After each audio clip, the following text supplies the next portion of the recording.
Because the average altitude of mountains in the Himalayas is over 8,000 meters, Poon Hill, with an altitude of 3,210 meters above sea level, is only considered a hill. Even though in most of the country, it would be called a mountain.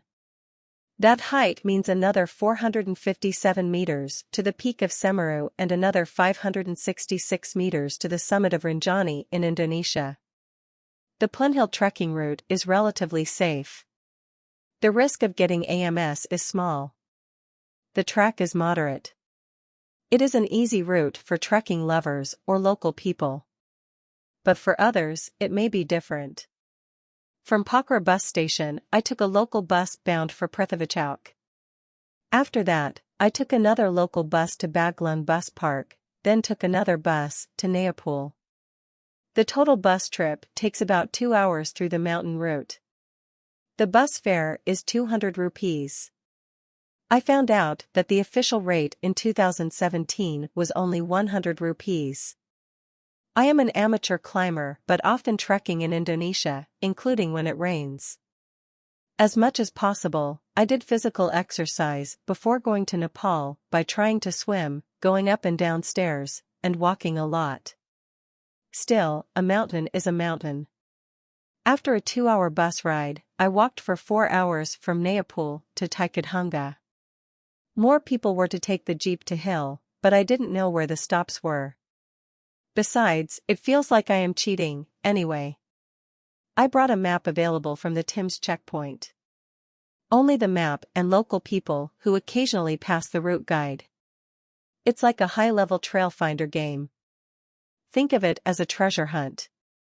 When encountering a crossroads and no one around, my rule is just to look for a wider road or look for colorful triangular prayer flags. The rest, I rely on intuition.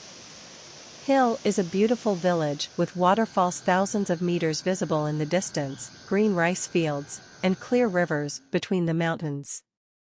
While having lunch in Sidame, Hill, I somewhat disdainfully glanced at 2 Korean trekkers walking with 2 trekking poles. 2 legs extra for each person on the low-elevation hill trail feels like too much. But the next 2 days, when the track was more difficult, I envied the guys who brought the trekking poles and hoped to take them. It only dawned on me I had passed the main village of Tikethunga when the houses were barely visible.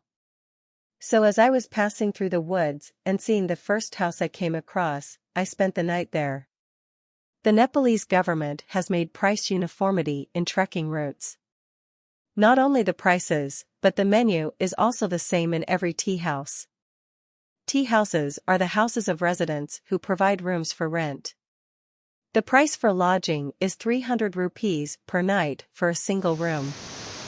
Food costs around 300 to 700 rupees, depending on the selected menu.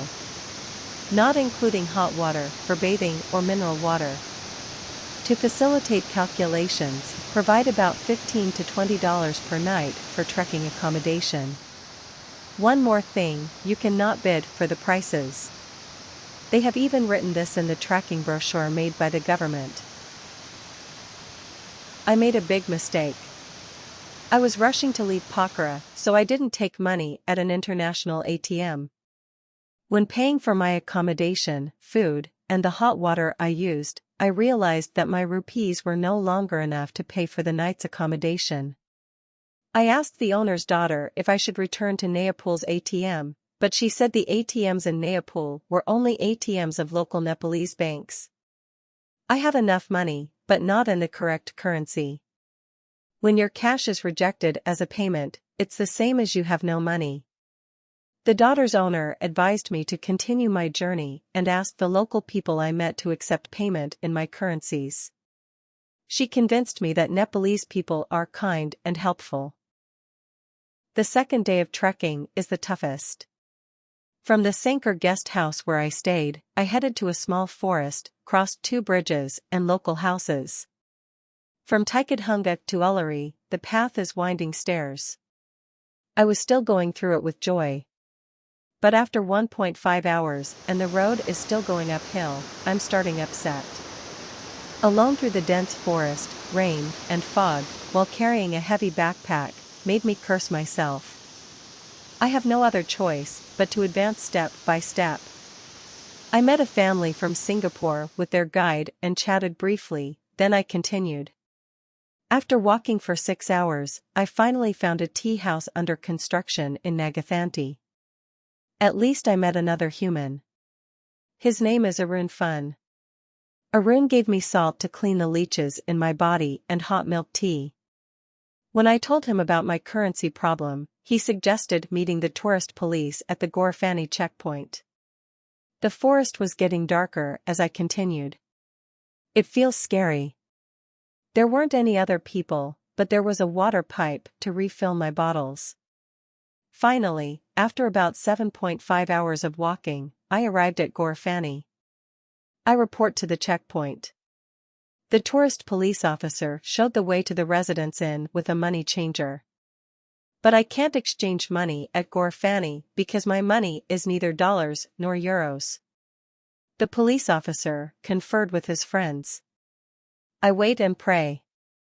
The tourist police officer introduced me to the Shikar guest house and resto's owner. The tourist police explained my situation to the owner and let me stay for free. I feel there must be something worth it I give. I asked if there was anything I could do. Cook? Wash dishes? The owner refused. Finally, I gave my pearl brooch to Sarmila, their daughter, as a souvenir. I hope one day we can meet again. Even when the next day I met the Singapore family and the guide again, and I could exchange money, the Shikar's owner still refused to let me pay. They said they just want to help. I hiked to the Poon Hill viewing tower the following day for about an hour. But due to drizzling rain and fog, I couldn't see the peaks of Mount Annapurna, Fishtail, or other famous mountains in this weather. There were 5 Indian tourists and a couple of tourists from China who had arrived earlier. We chatted for a while, then helping each other to take photos. Arriving at Gorfani, I thanked the Shikar guest house owner and family from Singapore again when said goodbye. I also stopped by Nagathanti to thank Arun Fun. I descended the mountain faster than ever, rented a jeep to Nepal, then back to Pokhara.